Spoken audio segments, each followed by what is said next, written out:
Maths board exams के लिए अगर तुम्हारी प्रिपरेशन बिल्कुल जीरो है बेटा और तुम्हें नहीं समझ आ रहा है कि मैं कम से कम टाइम में मैथ्स में क्या पढूं, कैसे पढूं, कौन से चैप्टर्स पहले करूं, कब मेरे डाउट्स हैं मैं वो कब सॉल्व करूं, रिवाइज कब करूं, कौन सी बुक से सॉल्व करूं, बहुत सारे ऐसे डाउट्स हैं बेटा जो हर एक बच्चे को होते हैं। मैं तुम्हें एक बात बताऊं, 15 डेज में तुम किसी भी जगह पर हो बहुत अच्छे तुम मैथ्स में नंबर ला सकते हो। पहली चीज तुम्हें अपने मन को पॉजिटिव रखना पड़ेगा। दूसरा, जो मैं स्ट्रैटेजी बता रही हूं बिल्कुल भी नॉर्मल चीज नहीं है कि ऐसे कर लो वैसे कर लो, एक प्रैक्टिकल 15 डेज स्ट्रैटेजी है। कौन से चैप्टर्स पहले करेंगे, कौन से चैप्टर्स बाद में करेंगे, कैसे सॉल्व करना है, कितना सॉल्व करना है, कितने क्वेश्चन से ज्यादा नहीं करने, सारी चीजें डिटेल में बताऊंगी। बस तुम्हें मुझे एक चीज गारंटी देनी है कि जो बातें मैं बता रही हूं बेटा वो आप इंप्लीमेंट करने वाले हो। And I can guarantee you, जिस भी लेवल पे तुम हो तुम इजीली 95% ला सकते हो। समझने वाली बात बस ये है कि जैसे हम स्टार्टिंग में पूरे मैथ्स पढ़ रहे थे वैसे हम नहीं पढ़ सकते। मैं 15 दिन के लिए पूरी अपनी मैथ्स पढ़ने की स्ट्रैटेजी को बदलना पड़ेगा। शुरू करते हैं बच्चों। उससे पहले एक छोटा सा अपडेट आपको मैं दे देती हूं कि हर साल दिल्ली में मीटअप होता है और मैं जानबूझ के इसे बोर्ड एग्जाम से थोड़ा पहले रखती हूं ताकि बच्चों के मन में जितने भी डाउट्स हैं बोर्ड एग्जाम से रिलेटेड वो मुझसे पर्सनली पूछ सके। मतलब मैं आपके सामने हूं, आप मेरे से जो डाउट्स पूछना चाहते हैं पूछ सकते हैं। दूसरी चीज बच्चे, हर साल मैं एक घंटे का ऑलमोस्ट ऐसा सेशन डिलीवर करती हूं जिसमें लास्ट के कुछ दिनों में क्या करना है, क्या पढ़ना है, कितना पढ़ना है, क्या नहीं पढ़ना है, बिल्कुल टू द पॉइंट आपका हर एक चीज मैं आपको बता दूंगी। 1 आवर रोड मैप, जिससे आपके बोर्ड एग्जाम में आपको बहुत ही जबरदस्त रिजल्ट मिलने वाला है। ये आपका 14 जैन को है, सुबह 11:30 बजे। और वेन्यू जो है आपका वर्ल्ड बुक फेयर, जो हर साल दिल्ली में बहुत बड़ा फेयर होता है, वहां पर ये होने वाला है। इसका एग्जैक्ट जो डिटेल है वो गूगल फॉर्म में है। अब क्योंकि बेटा ये फ्री मीटअप है तो ये जो हमारा गूगल फॉर्म है ये भरना बच्चों के लिए बहुत ज्यादा कंपलसरी है, क्योंकि हमारे पास है लिमिटेड सीट्स, तो हम हर एक बच्चे को एलोकेट नहीं कर सकते। ये गूगल फॉर्म आपको भरना है जिसमें कुछ डिटेल्स होंगी, आपका नाम, आप कौन से एरिया से, कितने लोग आना चाहते हैं, आप 4 लोग हैं, 5 लोग हैं, 6 लोग हैं, वो सब बेटा डिटेल आपको जाकर के इस गूगल फॉर्म में भरना है। प्लीज बुरा मत मानना अगर बाई चांस आपका कंफर्मेशन नहीं आया तो, क्योंकि हमारे पास क्या होता है ना, एरिया बहुत लिमिटेड होता है तो बहुत ज्यादा बच्चे अकोमोडेट नहीं हो पाते। तो ये बस गूगल फॉर्म नीचे जाके भर देना। सारी डिटेल्स ऑलरेडी नीचे डिस्क्रिप्शन पे दे रखी है मैंने। कोई भी डाउट होगा तो आप मुझसे पूछ सकते हैं और मिलेंगे बच्चों, बहुत मजे करेंगे सारे के सारे बच्चे, हम यहाँ पे मिलेंगे एक दूसरे से। चलो शुरू करते हैं आपके 15 डेज मैथ स्ट्रैटेजी के साथ। देखो सबसे पहले बच्चों मैं आपको बता रही हूँ डे वाइज सेग्रीगेशन की, कितने दिन हम कौन से चैप्टर्स में देंगे, लेकिन इसका मतलब ये नहीं है कि हम खत्म कैसे करेंगे। खत्म कैसे करने हैं चैप्टर्स को वो मैं आगे बताऊंगी, पहले मेरी बात सुनो।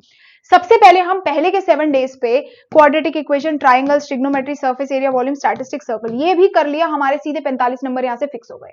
ठीक है, तो ये सारे चैप्टर्स हैं जो सबसे ज्यादा वेटेज रखते हैं, इनको सबसे पहले करना जरूरी है। क्यों? आखिरी के लिए नहीं छोड़ सकते। आखिरी में हमारे 45 नंबर दाव पे लगे रहेंगे, अभी से पकड़ के इन्हें एक एक करके सॉल्व करेंगे। पहला चीज हो गया ये।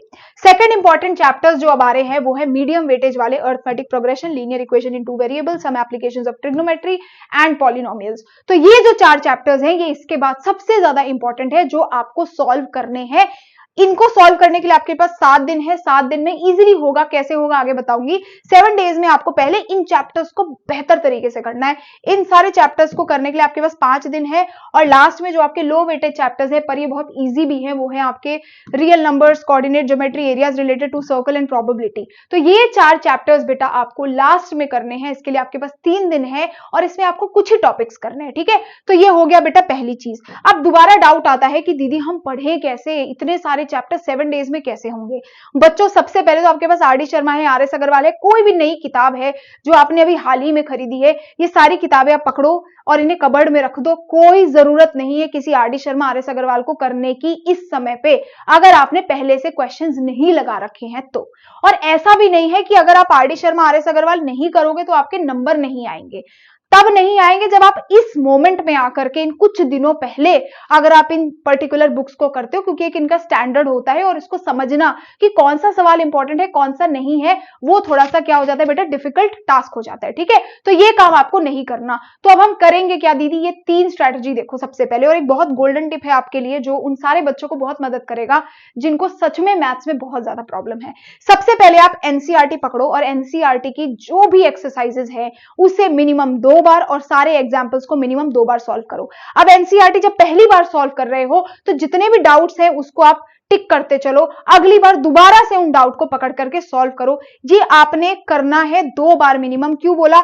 इससे क्या होगा दीदी? इससे बेटा तुम्हारे 60% मार्क्स सीधे सीधे फिक्स हो जाएंगे, क्योंकि सीबीएसई आपके मैथ्स का पेपर भी 60% तक इजी लेवल का बनाएगा, 40% ही हार्ड बनाएगा, और उस इजी लेवल को मैच करने के लिए वो मोस्टली एनसीईआरटी को रेफर करेगा। तो इसीलिए एनसीईआरटी के सवालों में नंबर ना कट जाए तो हमें एनसीईआरटी अच्छे से करके जानी है।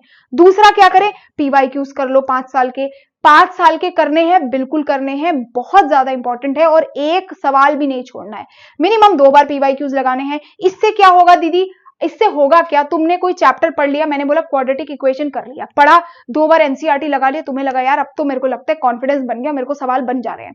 अब आप तुरंत, ऐसा नहीं कि पहले पूरा सिलेबस खत्म करो फिर पीवाईक्यू लगा रहे हो, नहीं, जैसे ही क्वाड्रेटिक इक्वेशन खत्म किया तुरंत आ गए पीवाईक्यूज पे 5 साल के।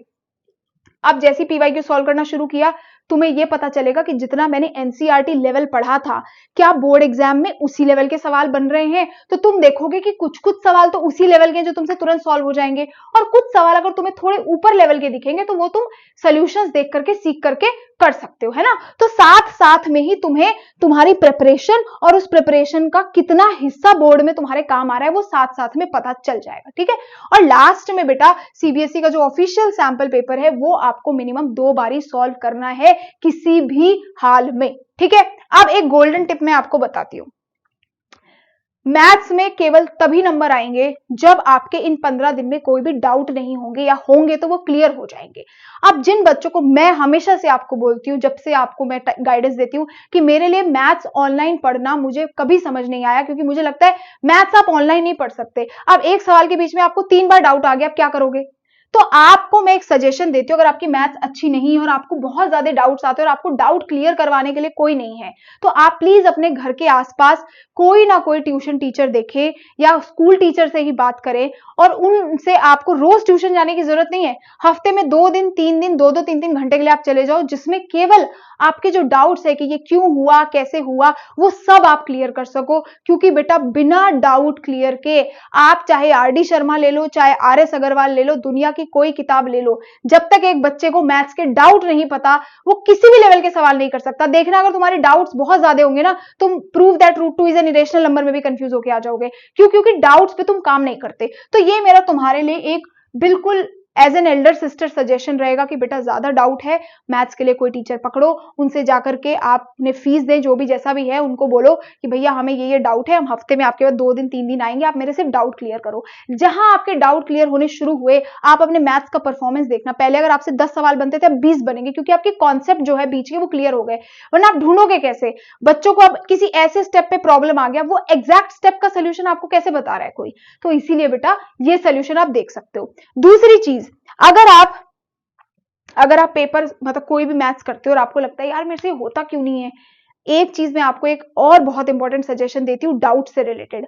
हमेशा क्या करना है, जब भी आप पेपर करने बैठते हो, है ना, तो डाउट मात्र अगर सॉल्व कर लो तो उससे आपका 25 to 30% परफॉर्मेंस इंक्रीज हो जाएगा। कहने का मतलब क्या है? बच्चा क्या करता है, फॉर एग्जाम्पल ये मेरी बुक है, मैंने इसमें ना डाउट सॉल्व किया, मैंने क्वेश्चन किया, मेरे को लगा यार ये क्वेश्चन पे डाउट है, मैं क्या करूंगी, मैं पहले ना उस पे ऐसे करके गोला बनाऊंगी, मुझे डाउट है, बाद में मेरे को सॉल्व हो गया, मैं टिक बनाऊंगी, फिर मैं दोबारा गोला बनाऊंगी। आपको खुद ही पता नहीं होता कि ये सवाल डाउट में है या नहीं है। दूसरा, पूरी एनसीईआरटी की किताब में कितने सवाल हैं जिसपे आपको डाउट है, ये नंबर कहां पर स्पेसिफाइड है आपको नहीं पता। अब आप करोगे क्या? जब आप सवाल कर रहे हो, हर एक एक्सरसाइज में आपके जितने डाउट आए, फॉर एग्जांपल नंबर 1, नंबर 7 आया, नंबर 10, क्वेश्चन नंबर 11 आया, आपने सीधा बेटा फोटो खींचते चली जानी। क्वेश्चन नंबर 10 फोटो खींचा, क्वेश्चन नंबर 11 पे डाउट है, फोटो खींचा, ठीक है, आगे बढ़े, दूसरे एक्सरसाइज में देखा, फोटो खींचते चले गए। आपको करना क्या है, लास्ट में ये सारी फोटोज को एक पीडीएफ में कन्वर्ट कर देना। आपके पास एग्जैक्ट नंबर ऑफ क्वेश्चंस होंगे कि भैया ये 100 सवाल है पूरी एनसीईआरटी टेक्स्ट बुक के अंदर या पीवाईक्यूज किताब के अंदर जो मुझसे नहीं बनते हैं। आपको 100 किताबें खोल के अपने सवाल ढूंढने की जरूरत नहीं है, आपके आंखों के सामने बेटा पूरी पीडीएफ बन के तैयार हो जाएगी, जो आपकी डाउट पीडीएफ है। अगर आपको कभी किसी से क्वेश्चन पूछना भी होगा या प्रैक्टिस भी करना होगा तो सीधा वो पीडीएफ खोली, क्वेश्चन नंबर रेफर किए और सॉल्व करते चले गए। पूरा पीडीएफ, एग्जाम में सबसे पहले वही पीडीएफ खोलो, उन्हीं क्वेश्चन को 2 बार प्रैक्टिस करके साइड कर दो। बुक में ढूंढना बहुत मुश्किल है, बट पीडीएफ के फॉर्म में ढूंढना बहुत आसान है। तो ये एक सजेशन है जो मैं हमेशा अपने स्कूल टाइम में करती थी, तो मैंने तुम्हें बता दिया। दूसरी चीज, जितने कम डाउट्स होंगे उतने ज्यादा नंबर आने के चांसेस है, तो डाउट्स को बेटा बिल्कुल नहीं रखना, ठीक है। 2-3 चीजें बहुत इंपॉर्टेंट है जो बोनस है आपके लिए। पहली चीज क्या है कि भैया आप टाइमर लगा के प्रैक्टिस करो, स्पीड पे फोकस करो। मैथ्स का पेपर 3 घंटे का है, 3 घंटे से 1 मिनट आपको एक्स्ट्रा नहीं मिलने वाला। एक टीचर 1 मिनट पहले भी आपकी कॉपी नहीं लेगा, 1 मिनट बाद भी नहीं लेगा, एग्जैक्ट 3 घंटे में आपसे कॉपी ले लेगा। अब कई बच्चे क्या करते हैं, भावनाओं में बह करके 20 मिनट में सवाल निकाल दी, यस खुश हो गए। पर बेटा तुम्हें समझना पड़ेगा कि स्पीड भी मैटर करती है। बोर्ड में तुम्हें 34 से 36 क्वेश्चन अगर सॉल्व करने हैं तो टाइम लिमिटेड है, तो वो चीज दिमाग में रख करके अब आने वाले टाइम में प्रिपरेशन करो कि स्पीड कितनी है तुम्हारी। दूसरा, रफ वर्क को प्रॉपरली करो। कई बच्चों को मैंने देखा है, ये कॉपी है, कॉपी के साइड में ऐसे सुंदर कीड़े मारते हैं, मतलब क्या लिखते हैं मां कसम, वो खुद ही नहीं समझ पाते कि हमने लिखा क्या है। तो एक चीज ध्यान रखनी है बेटा कि ये कीड़े वाला काम नहीं करना, रफ वर्क साफ करना है। क्यों करना है इंपॉर्टेंट बेटा, क्योंकि जब आप इसे सॉल्व करोगे दोबारा से कभी आपको अपनी कैलकुलेशंस को देखना है कि भैया सही है या गलत है, तो अगर क्लियर करा होगा तो आपको पता रहेगा कि हाँ भाई मैं इसे देख पा रहा हूं। अगर वो गंदगी से किया होगा तो आपको पूरा का पूरा कंफ्यूजन हो जाएगा, आप वेरीफाई नहीं कर पाओगे, आपको दोबारा से वो सोल्यूशन करना पड़ेगा, आपका टाइम वेस्ट होगा। तो रफ वर्क आपको बेटा क्लियरली करना है। और तीसरा इंपॉर्टेंट जो काम है वो है फुल पेपर सॉल्व करना है। ये मैं क्यों बोलती हूँ, मिनिमम 3 पेपर सॉल्व करो। पहली बार आप सॉल्व करोगे आपको पता चलेगा यार मेरे से ये गलती हो गई। इंपॉर्टेंट क्यों है, आपको किसी के बोलने पे अपना पेपर तो अटेम्प्ट नहीं करना कि पहले डी सेक्शन करूंगा, फिर मैं ई सेक्शन करूंगा, फिर मैं बी। किसके कहने पे, किसने डिसाइड किया कि कौन सा सेक्शन पहले करने से आपका फायदा है? आपको वो खुद से 3 बड़े बड़े क्वेश्चन पेपर सॉल्व करके देखना है कि भैया कौन से जगह से क्वेश्चन अटेम्प्ट करने से मेरा पेपर जल्दी खत्म हो रहा है, बोर्ड में मेरी अप्रोच क्या होगी, फाइनल कौन सा सेक्शन में पहले अटेम्प्ट करूंगा। ये तब पता चलेगा जब आप पूरा 3 सैंपल पेपर सॉल्व कर लोगे, मतलब क्वेश्चन पेपर सॉल्व कर लोगे, तब आपको मालूम पड़ जाएगा कि हाँ भैया मुझे डी सेक्शन पहले करना है, ई बाद में करना है, ए सेक्शन को इतना टाइम देना है, बी सेक्शन को इतना टाइम देना है। तो ये कुछ बोनस टिप्स है जो मैंने आपको बताई। तो बस यार इसी तरीके से आप मैथ्स में काम करो। मुझे कमेंट्स में बताओ पहला कितने चैप्टर्स आपके हो गए, दूसरा कितने चैप्टर्स रिमेनिंग हैं, आपको ये वीडियो के बारे में क्या लगता है, आप कितना इस टिप्स को फॉलो कर पाओगे। और रही बात बेटा डेली मीटअप की, नीचे गूगल फॉर्म में जाकर के तुरंत गूगल फॉर्म भर दो। जो बच्चे जितना जल्दी भरेंगे उतने जल्दी उनको कॉन्फर्मेशन ईमेल आएगी। मिलते हैं बच्चों जल्दी, till then thank you so much, bye bye.